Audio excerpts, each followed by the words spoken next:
Next, on Energy Switch, we'll hear two very different opinions on liquefied natural gas. To take a gas and turn it into a liquid comes at an energy cost. There's also, a huge amount of methane leakage that occurs across the United States. Methane is about 20 times more potent than carbon dioxide in terms of driving the climate impacts. In the company that I'm the CEO of, we produce gas. We have zero tolerance for methane leaks. We can all agree that we want to make the energy sector cleaner with less emissions. We want to make it affordable, otherwise people will use whatever they can get their hands on that's cheaper. My point is LNG as a place regionally to solve the problem. Coming up on Energy Switch, how could LNG shape our energy future? Funding for Energy Switch was provided in part by the University of Texas at Austin, leading research in energy and the environment for a better tomorrow. What starts here changes the world. And by EarthX, an international nonprofit working towards a more sustainable future. See more at earthx.org. I'm Scott Tinker, and I'm an energy scientist. I work in the field, lead research, speak around the world, write articles, and make films about energy. This show brings together leading experts on vital topics in energy and climate. They may have different perspectives, but my goal is to learn and illuminate and bring diverging views together towards solutions. Welcome to the Energy Switch. Liquefied natural gas, or LNG, has made more gas available in more places. Some think this is a good thing, giving countries access to a lower carbon, versatile fuel that can be used in power generation, industry, fertilizer, and as a chemical feedstock. Others disagree, saying LNG infrastructure is so expensive it would tie countries to gas for decades and increase methane emissions. Instead, countries should be moving towards solar and wind. My guests are Jake Schmidt. He's a senior strategic director at the National Resources Defense Council, focusing on international climate policy, and is firmly anti-LNG. His discussion partner is Octávio Simões. He's the president and CEO of Tellurian, one of America's largest producers and exporters of LNG, and obviously is in favor of its expanded use. Stay tuned for a lively discussion on this episode of Energy Switch. Could LNG shape our energy future? Just real briefly, what is it? What's LNG? Well, the acronym stands for liquefied natural gas. You take natural gas from pipelines, from wells, and you put it through a process that liquefies it. So it goes from ambient temperature to minus 260 degrees. Degrees Fahrenheit. Fahrenheit. But then you put it in ships and distribute around the world where it gets regasified into a natural gas that can flow in pipes. The advantage of it is that in liquid form, LNG takes 1/600th of the volume space of natural gas. Yeah. LNG made it possible to take gas that was in one place and get it to some other place that didn't have a pipe or wasn't in close proximity. So the ability to put it on a ship means that it can go into lots of other parts of the world that aren't geographically close to where the gas is produced. Real high level, what are some of the difficulties? Well, the big challenge, obviously, it takes quite a bit of infrastructure investment. It's the liquefaction facilities in the billions of dollars. So it's not something that you do casually with little investment. Because it's going to, once you start that process, you're committed. That's correct. And then you also have the investment infrastructure on the other end, which is the regasification. That's obviously much lower cost than the liquefaction facility, but still some. To take a gas and turn it into a liquid comes at an energy cost. There's also, a huge amount of methane leakage that occurs across the United States. Methane is about 20 times more potent than carbon dioxide in terms of driving the climate impacts. So every bit of methane that leaks in the atmosphere has a real consequence. I can speak because in the company that I'm the CEO of, we produce gas, fracking in Haynesville. We have zero tolerance for methane leaks. And on top of it, we are deploying pipelines with compressors that are used in deep water exploration, which are sealed with absolutely zero leakage. So when you vilify or demonize, you're taking tools out of the toolbox that are really make the problem worse. We can all agree that we want to make the energy sector cleaner with less emissions. We want to make it affordable, otherwise people will use whatever they can get their hands on that's cheaper. We want to make it available because we can't deprive generations in part of the world from the access to quality of life. So my point is LNG as a place, natural gas as a place, regionally, to solve the problem. Lot to respond to. Jake. A lot to digest. Yeah. I would agree. We have to deal with the energy challenges that we actually face today. I think the reality is LNG doesn't fit within that future, or it can't fit within Anywhere? that future. In rare exceptions, I think maybe, but the reality is the International Energy Agency looked at what the pathway is to get to the climate targets that we set. 2.7 degrees Fahrenheit, 1.5 degrees Celsius. That's the goal benchmark. That's where the world's trying to drive. Under that scenario, global gas demand has to decline by about 55%, which means that LNG by when? by 2050. By 2050. Okay. And so the LNG picture within that has to be a declining future. Second, the reality, I think, has changed quite fundamentally in the last 5 years. Outside of China, the world is not building new coal.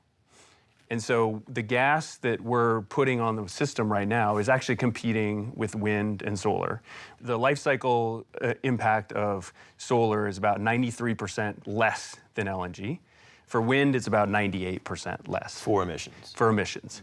Set LNG aside for a minute. You do see in the US and Europe, coal has come down dramatically, and it's being offset by a combination of natural gas and solar and wind. So within the US, I would agree. We haven't seen a huge increase in natural gas power plants in Europe over the past couple of years. Mostly what's been happening in Europe is that renewables have been coming online, Solar and that's and made it solar and wind, Yeah. and that's made it more cost competitive to close some of those coal plants that were pretty old in Europe. If I may touch on that, because I disagree with the numbers you provided. First of all, China alone is building or financing 500 gigawatts of new coal. Indonesia is building new coal. Japan is building new coal. Korea is building new coal. Those are the facts. Vietnam. Vietnam is building coal. So China is building new coal plants. Fact. About 150 gigawatts. A whole bunch of other countries have plans to do that, but they have no ability to actually finance that. And so You're talking Western financial system. Western financial system, public, private, but most of these countries have depended on subsidies from China, from South Korea, and from Japan to subsidize their coal plant. The number's still there, Jake. Those three countries have committed to get out of coal financing, and they are sticking to that. China's not doing it. Domestically. No, internationally. They got 250 gigawatts financially overseas, 100 being built, 150 being financed. Indonesia signed the Paris Accord, right, saying we're going to shut these coal plants. And then on the same day, they started building more coal capacity, then they shut down. China is not financing overseas coal plants anymore. Well, Xi Jinping has committed to get out of that. We track the data. Oh, and you believe that? I see the data. We know it. We watch it. Yeah. We can see it because you can see the plant. But let's address another point you said. You said Europe about gas replacing coal. Europe was riding the gravy train of having pipeline connections to Russia. And they always could shut it off when they actually were in a position that they could. When that ended, they're reopening lignite plants in Germany. Now, the only alternative that actually has worked is in France, where they have 75% coming from nuclear. But Germany says no more nuclear. The fact of the matter is this. It's physics. Wind and solar have seasonality and intermittency. We all agree, so you need backup, okay? So how do you do that backup? It's either batteries or some other form of fuel at this point. Or grid management or energy efficiency. You still have intermittency and seasonality, right? So grid management doesn't get you there. So you have either batteries or another form of fuel. So I'll give you the example of California, where I happen to reside. We have brownouts and blackouts. And we have issues with voltage because we don't have batteries. So when you don't plan what the reality of a grid is, when you don't take into account how to make it reliable and affordable, yes, wind and solar at the bus bar have come down cheaper in prices. Bus bar meaning at the gate? At the gate. The price to consumer has gone up because it never includes all of the grid stuff that needs to be there in order to deliver that energy. So let's talk costs, right? So Bloomberg New Energy Finance does an estimate every year of what's the least cost source of energy around the world. And it's like wind, solar. But energy gas. where? At the gate or at the customer? It's at the gate. It's at the LCOE. gate Yeah. because most of these are in state-owned enterprises. And that cost has dropped dramatically over time to the point that now they conclude that everywhere around the world, wind and solar and energy efficiency are clearly the cheapest alternative compared to gas and even compared to coal. And so the actual solution is not to build out an infrastructure like LNG or gas that is going to come online at a time where the renewables costs are going to be even lower, and then they can't compete even more. And so what you see in a place like Europe, the response is, yes, torn, but the response in Europe is we're going to try to diversify our energy mix because we were too heavily dependent on Russian gas, but they've also doubled down on their clean energy. And so what you're seeing is under their current plans, we're looking at probably a 50 to 60% decline in gas consumption by 2030 in Europe if it meets both its climate targets and now its increased efforts to speed those up because it has a Russian sort of gas problem. This is not about an opinion, Scott. Germany, which has 30,000 megawatts of wind and solar, is paying higher prices of electricity than when they didn't have it. California is the same way. And by the way, the people that vote are the people at the meter, not the Bloombergs doing the study at the bus bar. Let me try to weigh in here a little bit too. For listeners, they're going to hear data on both sides, and I actually think both statements are correct. Exactly. So the levelized cost of electricity, which is at the plant gate, solar and wind have come way down, remarkable. You said correctly, to get it from there to a consumer requires something. That something either has to be there to back it up like a battery or a load following plant of some kind. That piece, because it has to be there redundantly, adds cost to the consumer. The consumer hears, it keeps getting cheaper, but I'm paying more. And why is that? And I think we need to be very clear that the consumer has to also pay for the cost to make it reliable. Real quick, who are the big exporters and importers of LNG today? And Russia, Qatar, Australia, United States. are they for what? Exporters, largest exporters. They export about 70% of the world's LNG. The largest three importers are China, Japan, and Korea. Yeah, and so America is the #1 exporter of LNG today. Yeah. They weren't 5 years ago, but they are today. And the list has changed quite a bit in that Europe gets a lot more gas in this short period of time than they used to just 6 months ago. Yeah, right. How much LNG is traded globally now? Where do you see it going? What would it need to be for it to become more like oil? Where we're about 400, 500 million tons of LNG around the world today on a global basis. On an annual basis. Annual basis, Annual that's basis, per year. The demand is there.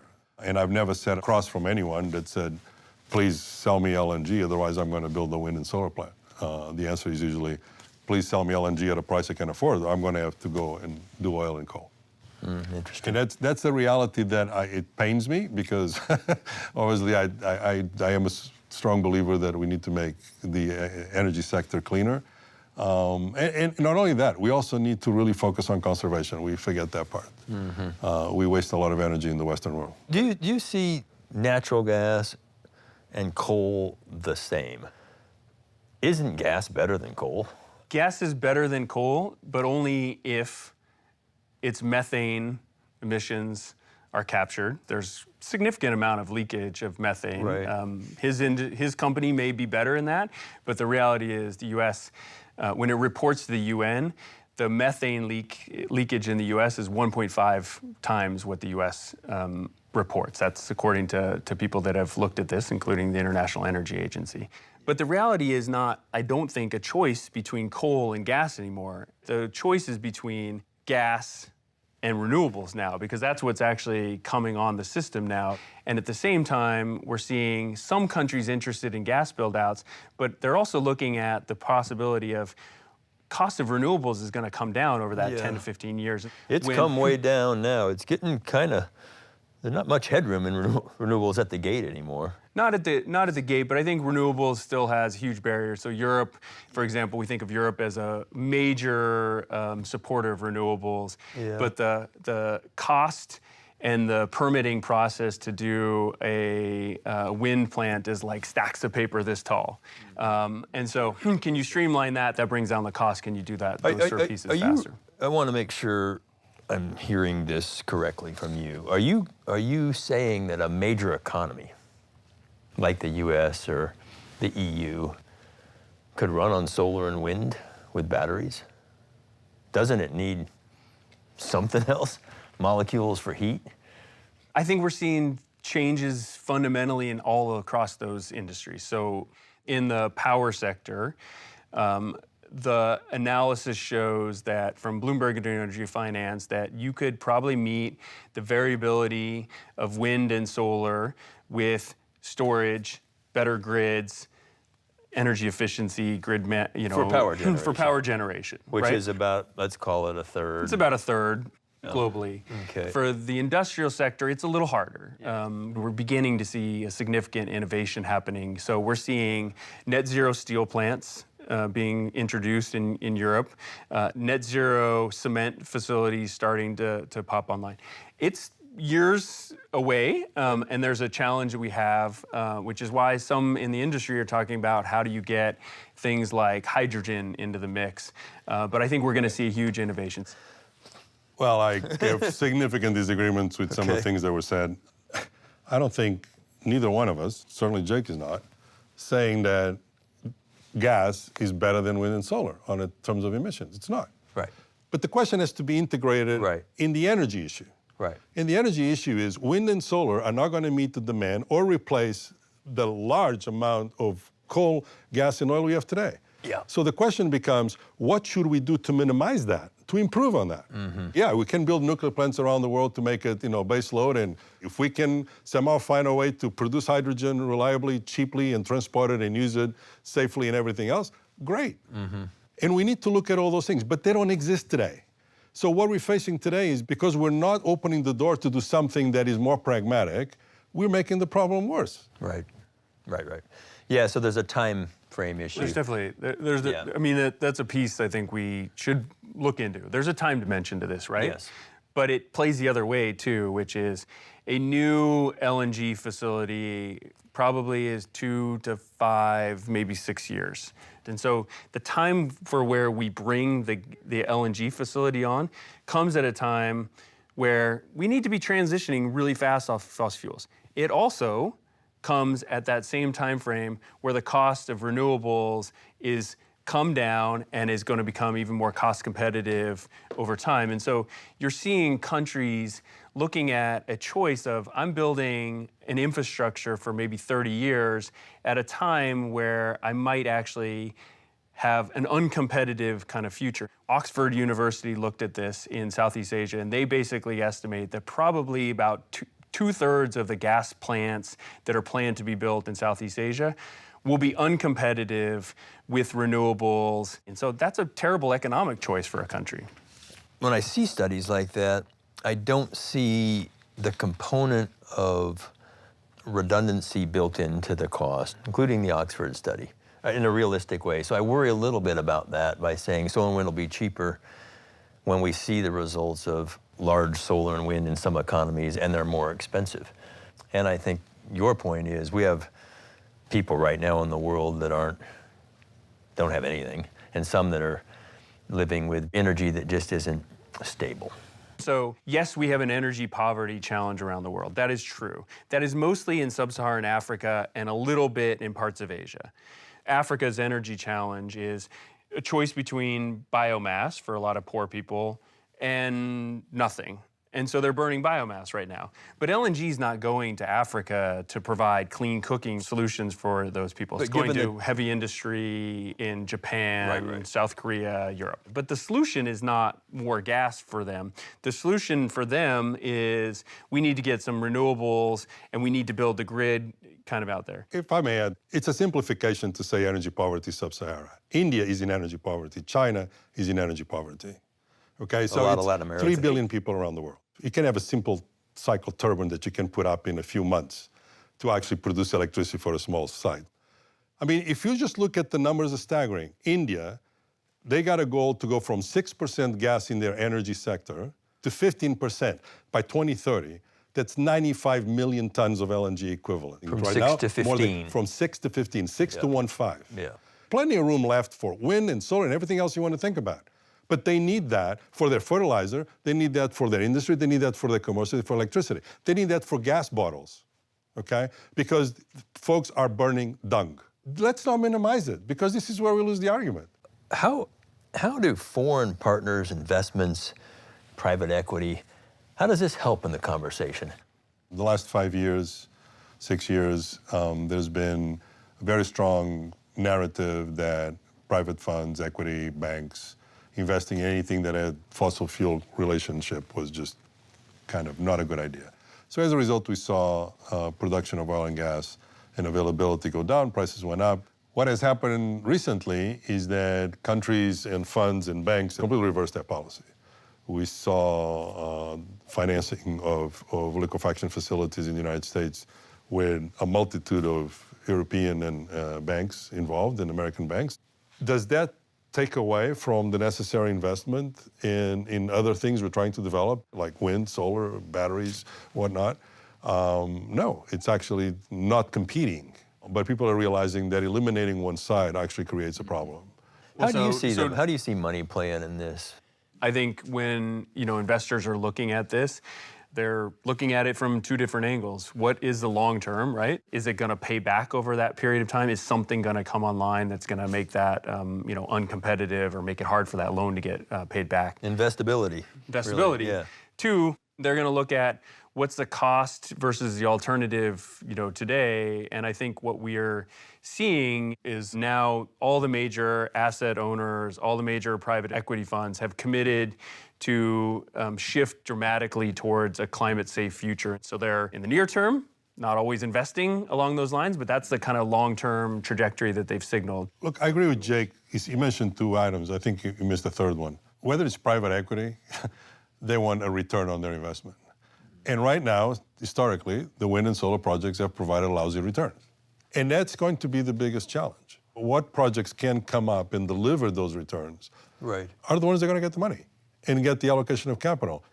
Any wrap-up thoughts? Anything you'd like to share, say? Anything? Sure.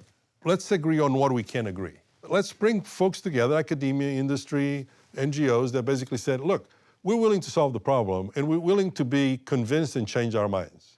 And I think we can then make significant progress. We can come up with a pragmatic solution that really looks at the facts, really looks at the reality, takes into account the energy issues, the economical issues, the environmental issues, not just CO2, but the other pollutants, and really work through it. So my challenge to everyone is come to the table. Yeah. And really come with that attitude that really are willing to do this.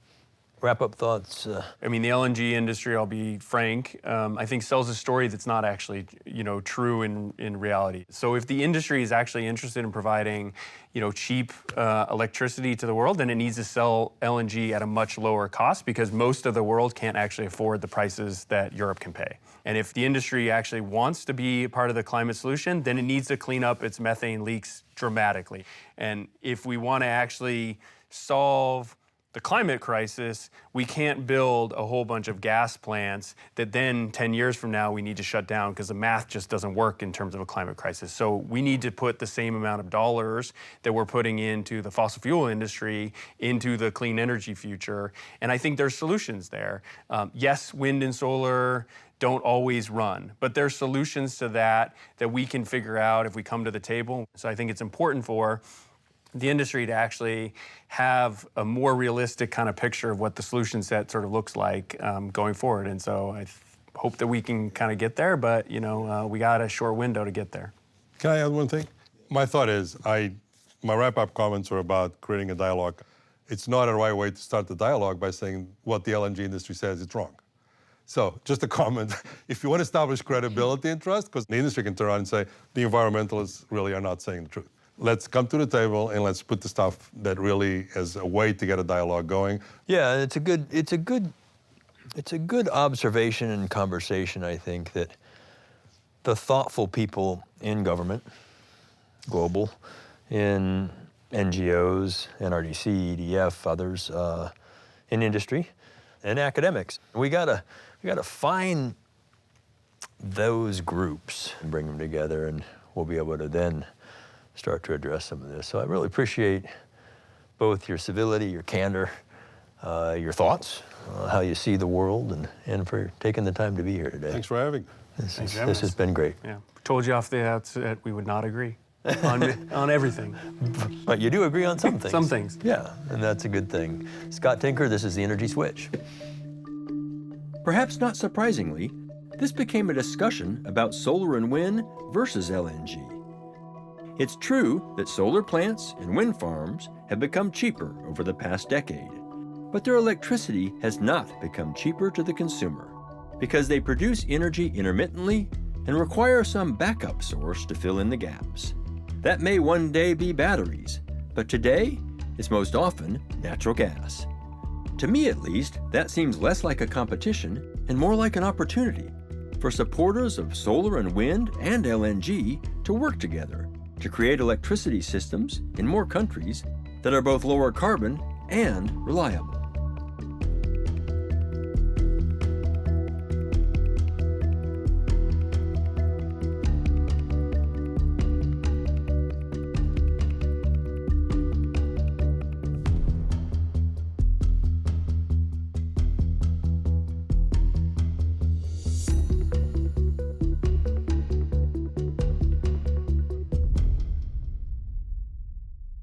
Funding for Energy Switch was provided in part by the University of Texas at Austin, leading research in energy and the environment for a better tomorrow.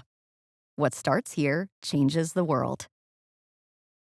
And by EarthX, an international nonprofit working towards a more sustainable future. See more at earthx.org.